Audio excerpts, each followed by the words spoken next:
Pas d'introduction, non. OK.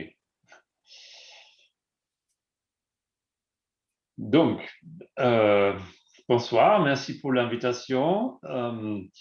Je m'appelle Wolfgang Kramer, je travaille pour le CNAS et plus précisément pour un laboratoire qui s'appelle l'Institut méditerranéen de l'écologie et biodiversité et d'écologie à Marseille, Aix-en-Provence et de 3 autres endroits. Et je vous présente l'état de lieu tel qu'il est vu par le rapport d'un groupe qui s'appelle MEDEC. C'est des Mediterranean Experts on Climate and Environmental Change. C'est un groupe qui était établi par Joël Guillot au CEREJ, un autre laboratoire à Aix-en-Provence, et moi, avec l'assistance de Madame Katarzyna Marini, il y a 6 ans maintenant. Et je m'excuse parce que je n'ai pas traduit toutes mes slides en français. Je parle français, mais les slides sont en anglais. J'espère que ça ne dérange pas trop. Très brièvement sur ce groupe MEDEC, il y avait un double objectif qui nous a amené à mettre en place ce groupe. Le premier, c'était de réellement faire une analyse des risques associés avec les changements, pas seulement climatiques, mais aussi d'autres changements environnementaux dans le bassin méditerranéen, à la base des articles de recherche publiés. Et aussi, en deuxième temps, établir une véritable plateforme pour l'échange entre les décideurs, entre les politiques et les scientifiques sur ces mêmes enjeux. Dans les années, nous avons réussi à convaincre environ 700 collègues de tous les pays autour de la Méditerranée et certains même d'autres à rejoindre ce réseau et contribuer dans les diverses façons. Et en octobre dernier, nous avons publié ce rapport-là, qui est le sujet de ce que je vous parle aujourd'hui, mais qui est donc environ 600 pages et qui inclut un élément très crucial, c'est le sommaire pour les décideurs, le Summary for Policymakers, qui est vraiment la synthèse de tout au début. Ceux qui ont un peu de temps, ils peuvent lire que ça et ils ont presque tout le contenu important.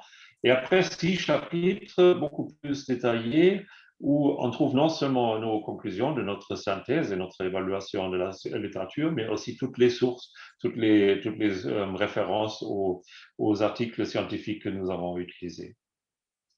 Et la plus courte façon à synthétiser la synthèse, on veut dire, c'est celle-ci, c'est à constater que d'abord, pratiquement tous les sous-régions du bassin méditerranéen sur la Terre et aussi dans l'océan ont vu des impacts observés par les changements de l'environnement par l'homme. Ce n'est pas toujours forcément des catastrophes, mais il n'y a pas un endroit, même dans les aires protégées ou ailleurs, il n'y a pas un endroit où on ne constate pas des impacts importants des activités de l'homme.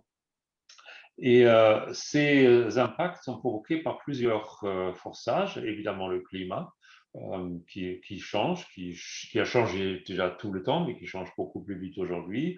Et dans le climat, il n'y a pas que la température, mais aussi les pluies, les événements extrêmes, la hausse du niveau de la mer, l'acidification de la mer, et aussi des aspects non climatiques, donc la pollution de l'air, de l'eau, partout, de l'utilisation non durable des terres et de la mer, à la fois dans l'agriculture, mais aussi dans la pêche, et finalement l'impact des espèces invasives, dites aliens, qui viennent d'autres régions du monde.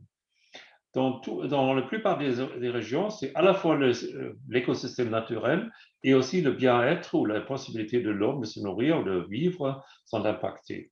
Et ce qui est évidemment préoccupant, que ces impacts-là, on s'attend qu'ils s'aggravent dans les décennies qui viennent, particulièrement d'une façon particulièrement grave si le réchauffement global dépasse les 1 degré à 2 par rapport aux pré-industriels qui sont stipulés par l'accord de Paris 2015. Donc, si on veut des recommandations politiques pour les décideurs, c'est de quelque sorte simple, mais aussi compliqué. Il faut à la fois atténuer le changement d'environnement, donc réduire les émissions de gaz à effet de serre, réduire la dégradation des sols et tout ça, et aussi s'adapter à la partie à la partie de ce changement qu'on ne peut pas éviter. Pour être un peu plus spécifiquement comment on travaille, c'est que cette partie-là est très inspirée par le GIEC. C'est ce genre de diagramme qu'on voit au milieu. On note qu'il y a une courbe de la température qui commence en 1950 et qui se termine à 2100 et qui se partagent en deux parties, une bleue et une rouge, à un moment donné, autour de l'année 2030. Et ça veut dire que c'est en grosso modo une comparaison entre un scénario optimiste et un scénario, je dirais, réaliste des émissions de gaz à effet de serre.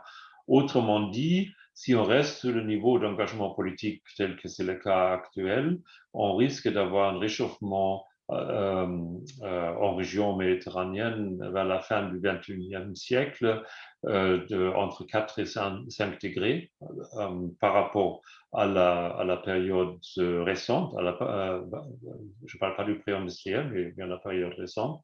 Par contre, si les pays du monde observent vraiment les engagements faits à Paris en 2015, on peut rester un réchauffement supplémentaire au-delà de ce qu'on a déjà observé vers 1 degré ou peut-être maximalement 2 pour la région. C'est ce qui est toujours grave, hein. C'est pas que c'est considéré comme un scénario sans risque, mais évidemment, il a grosso modo beaucoup moins de risques, beaucoup moins des impacts négatifs que c'est le cas avec le scénario, je dirais, réaliste. Ce sont des températures à la moyenne, mais il faut se rendre compte que le changement de la température moyenne, ça veut dire aussi une augmentation des vagues de chaleur, des canicules, et en général des pics des températures. Et c'est ça qui est illustré un peu par cette étude. Mes collègues en Chypre, bon, là, le diagramme, c'est pour Athènes, mais ça montre pour la période 1961 jusqu'à 1990 le nombre de jours où la température maximale a dépassé un certain niveau. Donc, tel nombre de jours 31 degrés, tel jour, nombre de jours 33, etc. Et si on compare ça avec les projections réalistes par les modèles climatiques, avec la période de 2070 à 2099, on voit que les températures les moins chaudes dans la projection sont toujours plus chaudes que les températures les plus chaudes d'aujourd'hui, dans les maximales. Ce n'est pas les moyens, c'est les maximales. Mais ça veut dire que la situation dans laquelle il faut s'attendre dans une ville comme Athènes ou Beyrouth, ou vraiment des villes fortement exposées aux températures élevées, ils vont trouver un grand nombre de jours en été qui sont tout simplement insupportables dans la température maximale. Et ici, l'étude avait été faite pour l'est de la Méditerranée ou même pour la région au-delà, en Iran, en Koweït. On voit que c'est systématique. C'est presque dans aucune ville que les températures ça c'est pour l'été, hein, pour juin, juillet, août, euh, reste dans la même gamme. C'est toujours systématiquement beaucoup plus chaud. Même si on a peut-être que 3-4 degrés à la moyenne, on voit que les situations dans les maximales dépassent beaucoup. Et c'est vraiment à un niveau où ça devient préoccupant pour la santé humaine. Après, un autre enjeu pour la Méditerranée, c'est évidemment la disponibilité de l'eau. Et la première question, est-ce que les pluies changent? On n'observe pas encore vraiment une baisse systématiquement des pluies à la moyenne. Ça a été spéculé, mais grosso modo, ce n'est pas encore le cas. Mais avec le même diagramme que je viens de montrer il y a un moment, on peut montrer que pour un scénario plus extrême, ou on dirait réaliste, il faut s'attendre à une forte réduction des pluies dans la zone méditerranéenne dans la moyenne. Et effectivement, avec le réchauffement, ça amène vers un risque de sécheresse beaucoup plus important que c'est le cas actuel. Mais ce qui est vraiment préoccupant, au-delà de cette situation atmosphérique, c'est la hausse du niveau de la mer qui actuellement est vers les, vers les 0,6, non, vers les 3 millimètres par an. C'est pas très bien illustré là dans le texte, mais qui est en accélération et qui est toujours estimé par les estimations, je dirais prudents, minimalistes, plutôt pour un scénario optimiste, vers les 43 cm, autour des 40 cm vers la fin du siècle. Mais le GIEC, il a bien noté aussi que ça peut être beaucoup plus fort, peut-être les 80. Et la véritable question, c'est quelles sont les estimations qui sont derrière cette augmentation du niveau de la mer. Et si on regarde là, à l'échelle globale, d'où ça vient toute cette eau. Évidemment, ce sont des glaciers dans les montagnes qui sont contribués d'une façon importante jusqu'ici, dans les Alpes et dans d'autres zones montagnardes. Mais on voit, ça c'est des observations ou des reconstructions. Ici, les courbes, ça va jusqu'à 2012 seulement. On voit là déjà que le Groenland et l'Antarctique commencent à devenir visibles. Et on voit aussi dans les cartes en haut qu'il y a des zones en Groenland surtout, mais aussi de plus en plus dans l'ouest de l'Antarctique, où les glaciers commencent à se déstabiliser, glisser dans la mer et se fondre et contribuer à cette augmentation du niveau de la mer. Je montre cette figure pour dire que, bien sûr, il y a des incertitudes, mais ce sont des incertitudes qui faut prendre en compte dans une analyse des risques parce qu'on ne peut pas se permettre avoir un risque où cette déstabilisation a lieu et la probabilité qu'elle a lieu, elle augmente forcément avec les températures du réchauffement, avec le réchauffement.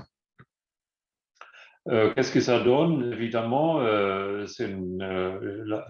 Méditerranée, c'est une mer avec quasiment pas des marées, à part quelques endroits, et ça veut dire partout où il y a aujourd'hui un système de protection, comme ici le dit, dans la Camargue, il faut s'interroger, est-ce qu'on va augmenter l'auteur de ces digues ou est-ce qu'on va les abandonner? Est-ce qu'on va tout simplement accepter que la mer rentre, surtout dans les tempêtes, est-ce que rentre plus dans les estuaires et dans les zones basse altitude autour de la mer. Et surtout, c'est peut-être dans la Camargue, c'est peut-être un aspect naturel à un certain degré d'un paysage dynamique, mais souvent ça touche dans les grandes deltas, dans les grandes estuaires des systèmes de production agricole. Ça impacte les possibilités de pomper l'eau pour l'irrigation qui devient de plus en plus importante avec le réchauffement. Et cette hausse du niveau de la mer est donc un sujet très important au-delà, bien sûr, des cas connus et célèbres comme Venise et d'autres aspects du patrimoine qui sont impactés par cette hausse du niveau de la mer. Quelques mots sur les aspects non climatiques. Effectivement, j'ai déjà mentionné, c'est à la fois l'utilisation non durable des systèmes agricoles dans certaines zones et aussi la surpêche. mais aussi la urbanisation, surtout dans le sud, où il y a une forte augmentation de la population, le tourisme de masse, l'intensification du système agricole et la pollution en général. Tout ça sont des aspects non climatiques qui rendent encore moins résilients ces systèmes méditerranéens. Par exemple, l'ozone, c'est quelque chose qui se forme naturellement, mais qui, quand il y a de la pollution et des très hautes températures, on a beaucoup plus d'ozone dans la troposphère. Et ces concentrations sont en augmentation et c'est attendu qu'ils augmentent encore plus. Les SO2 et les NOx sont en augmentation, en partie, évidemment, suite à l'activité maritime qui augmente. Évidemment, il y a des solutions techniques, je me rends bien compte, mais à l'heure actuelle, sont insuffisamment déployées pour vraiment montrer une réduction importante de ces pollutions. Il y a aussi le plastique et les contaminants des systèmes autour des rivières, des bactéries, des virus. Et là aussi, sur ces aspects-là, le rapport contient plein d'exemples qu'on augmente surtout les flux, la pollution. Il y a très peu des tendances qui visent une réduction de ces pollutions.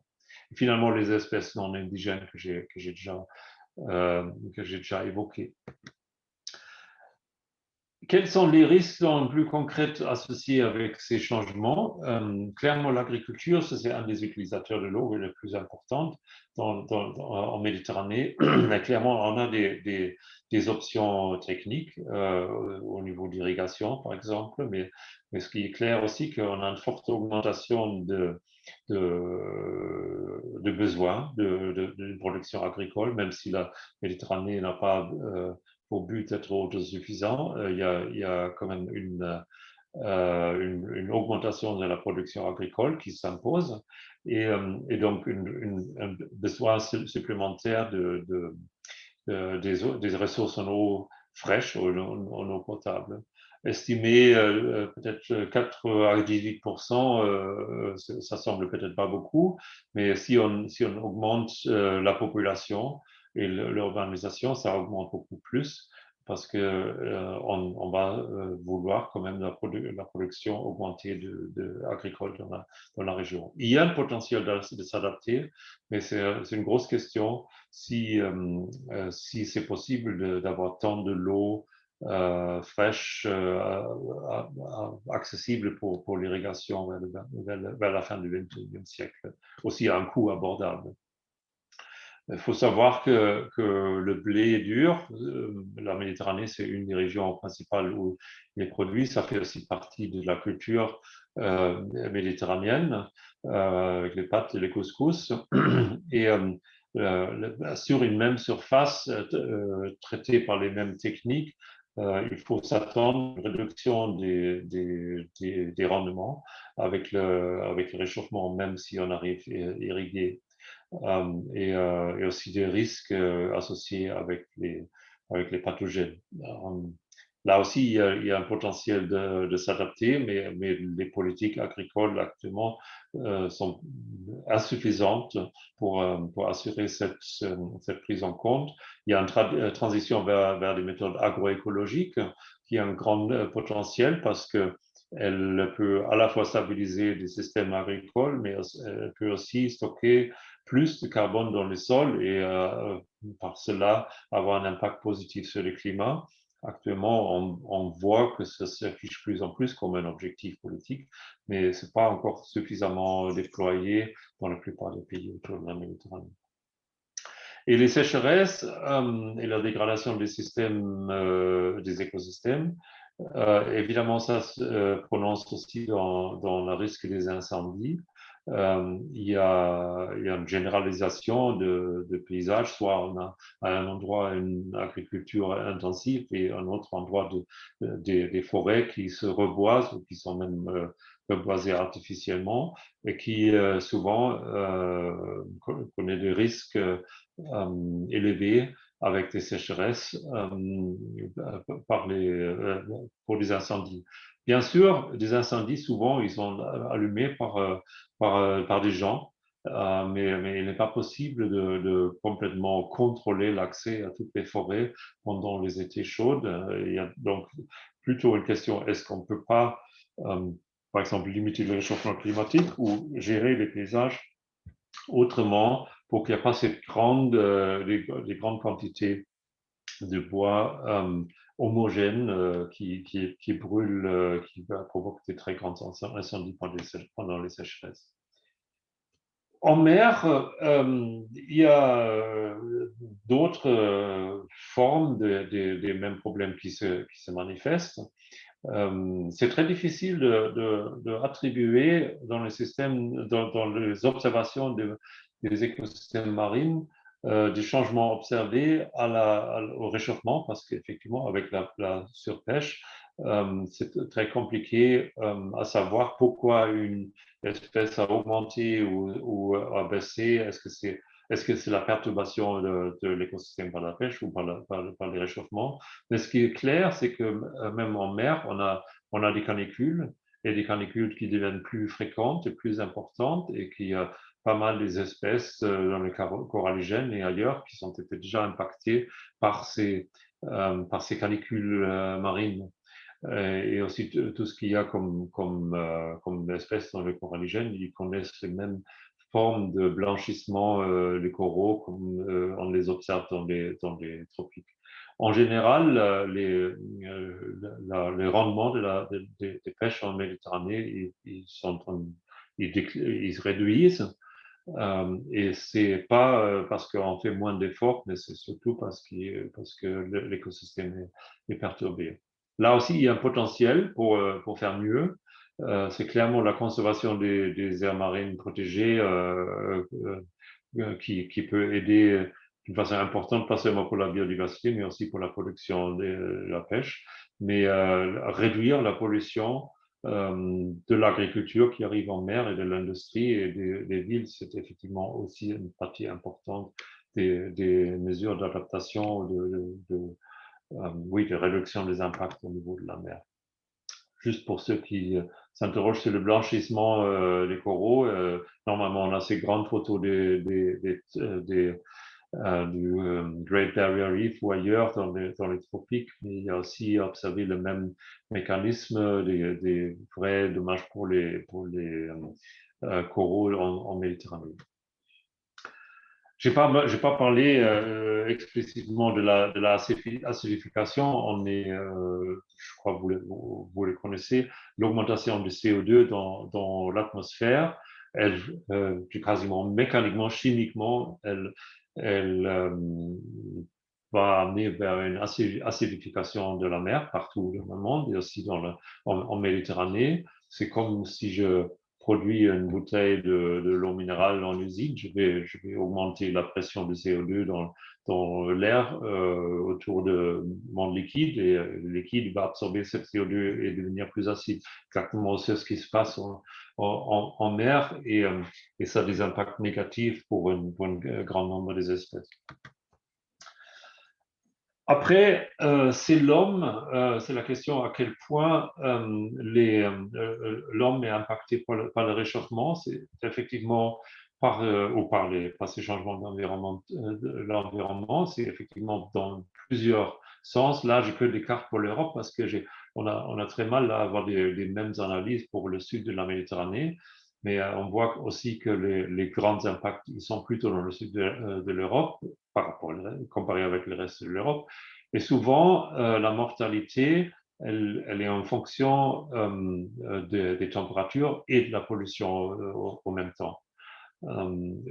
C'est bien sûr pendant les canicules, comme on les a vécues en 2003 et plusieurs fois depuis, que la santé de l'homme est impactée, pas seulement par la déhydratation, mais aussi par l'impact sur la nourriture, généralement les situations qui rencontrent des gens qui vivent en pauvreté, en situation défavorisée, qui ont du mal dans plusieurs sens à s'adapter ou à vivre dans des périodes de grande chaleur.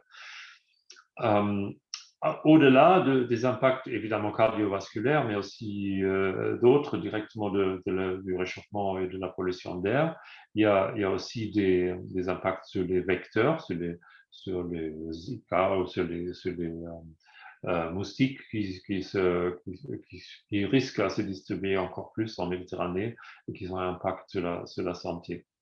Et encore une fois, je souligne, tout le monde n'est pas pareil par rapport à ces risques. C'est les gens les gens faibles, les vieux et les enfants, et aussi les gens avec peu basses revenus qui sont plutôt impactés par ces changements, par ces risques. Le message de quelque sorte positif, entre guillemets, avec ça, c'est que il y a des grandes, ce que nous appelons le co-bénéfice. Donc, au moment que nous traitions réellement les problèmes de la pollution d'air, on va directement avoir des impacts positifs sur la santé publique et aussi un impact positif par rapport au changement climatique parce que ces pollutions de transport, par exemple, ils sont pas seulement toxiques, mais ils contiennent aussi beaucoup de CO2. Après, il faut que je dise deux, trois mots sur un sujet qui a été beaucoup débattu depuis 2015, depuis cette publication est apparue dans une revue scientifique très, très haut renommée. C'est la question à quel point les conditions déjà plus sèches qu'avant, à quel point ils augmentent le nombre de réfugiés qui arrivent en Europe.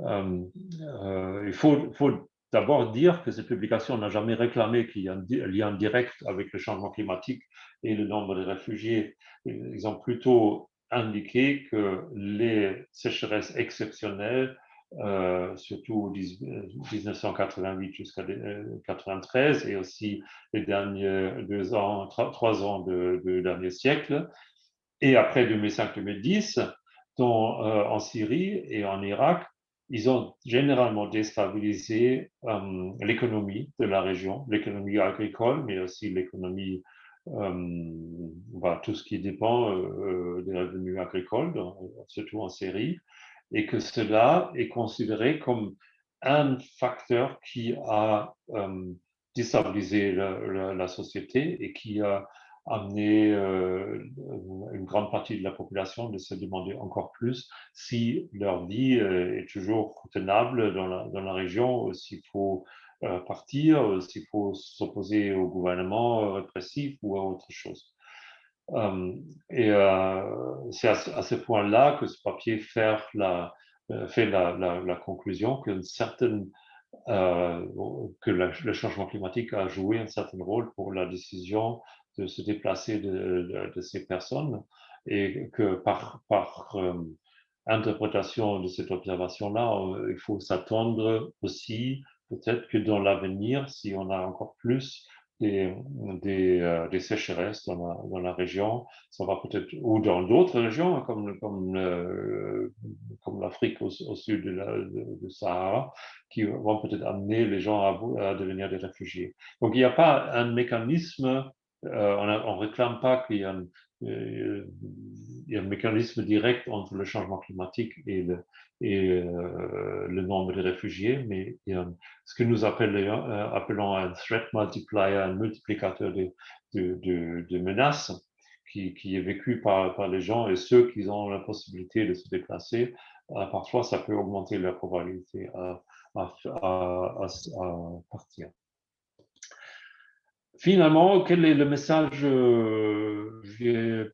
positif? Je ne vais pas appeler ça encore positif, mais quelles sont les options les plus prometteurs de réagir dans la région?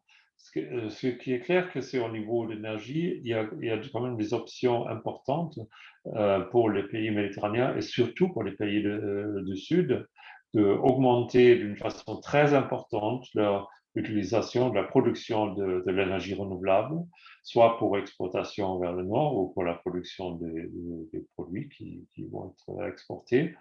Là, c'était encore une estimation un peu modeste, que ça pourra peut-être augmenter vers les 34%, en 2040.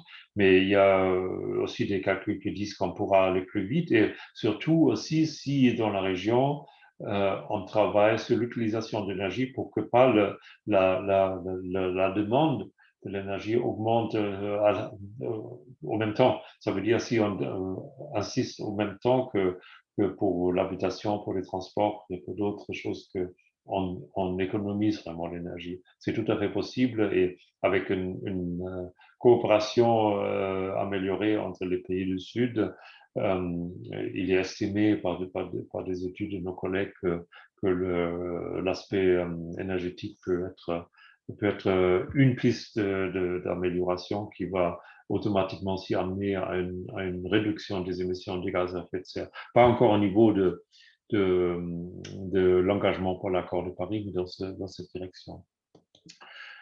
Une conclusion du rapport MEDEC qui va un peu au-delà de ces impacts physiques, santé, politique, c'est que, bon, comme j'ai dit, il faut l'atténuation, il faut aussi l'adaptation, il faut les deux ensemble, ça c'est clair, et il ne faut jamais laisser le débat sur l'adaptation nous donner l'impression qu'on n'a pas besoin de réduire des émissions de gaz à effet de serre, ça c'est complètement clair. Mais après, pourquoi c'est difficile, ou pourquoi ça n'avance pas à la vitesse qu'on le souhaiterait voir, c'est effectivement les inégalités dans plusieurs sens qui rendent difficile de développer des sociétés résilientes pour le développement durable et pour le climat dans les pays en Méditerranée. Et ça, c'est pas juste pointer le doigt vers le sud, mais c'est aussi dans tous les pays. Il y a aussi des obstacles culturels pour, par exemple, rendre plus difficile une collaboration. C'est absolument importante. Et nous, en fait, notre échange scientifique avec les pays du Sud, on est modeste, mais on les voit quand même comme une piste un peu vers une ouverture, vers une meilleure compréhension entre les cultures, les différentes cultures autour de la Méditerranée. Et finalement, il faut prendre en compte que les politiques pour l'adaptation et pour la résilience, ils auront le potentiel d'impacter, positif ou négatif, ça dépend comment ils ont mis en place, les droits humains. C'est totalement clair on ne favorise pas juste un dictateur qui dit bah, demain, vous allez consommer que la moitié de votre énergie ou quelque chose comme ça c'est pas possible. Mais il faut une mise en place d'une sollicitation, d'une politique participative où vraiment toutes les parties de la population sont prises en compte, ou sont participatives aux objectifs d'une adaptation et d'une augmentation de la résilience. Le rapport, il donne aussi quelques chapitres, un chapitre sur ces questions. Je n'ai pas la possibilité ce soir de vous parler plus profondément là-dessus. Je sais pas, ça c'était un peu une survol de rapport dans les parties les plus importantes. Je voudrais dire à la fin qu'on a été soutenu. D'abord, il faut souligner que les auteurs du rapport ce sont des scientifiques qui ne travaillent pas bénévolement, mais qui travaillent sur ça dans leur rôle comme scientifiques dans les institutions académiques, donc qui ne dépendent pas dans la conclusion de ce rapport. Pas du tout. Et c'est pareil pour le GIEC, par exemple. Par contre, il y a des institutions qui ont soutenu techniquement et logistiquement le développement de ce rapport. Et c'est entre ces organisations, il y a surtout l'Union pour la Méditerranée. C'est peut-être pas tout le monde qui connaît l'Union pour la Méditerranée. C'est une instance politique qui a été établie à l'époque Sarkozy pour une meilleure collaboration entre les pays de l'Union européenne et les pays du Sud autour de la Méditerranée et de l'Est. Et l'UPM, elle avait un soutien de son côté de la Suède pour nous financer en partie notre secrétariat. Et l'autre organisme, c'est peut-être mieux connu, c'est le Plan Bleu, basé sur Marseille, qui existe depuis assez longtemps pour soutenir le programme des Nations Unies suite aux conventions de Barcelone, qui est donc la convention pour le bon état de l'environnement de la Méditerranée. Et les autres organismes, là, je ne les donne pas un par un, mais ce sont des organisations qui nous ont soutenus d'une façon importante, comme le Principauté de Monaco et Aix-Marseille Université, Programme Mistral, et d'autres. Finalement, le rapport même et plein d'autres informations sur nous, on le trouve sur notre site web medec.org. Oui. Et je vous invite à le consulter et télécharger le rapport si il vous intéresse. Il sera bientôt mis en page complètement et actuellement c'est encore la version un peu brute. Donc non, pas avec, je veux pas, oui voilà, voilà. Je suis prêt évidemment à répondre à toutes questions.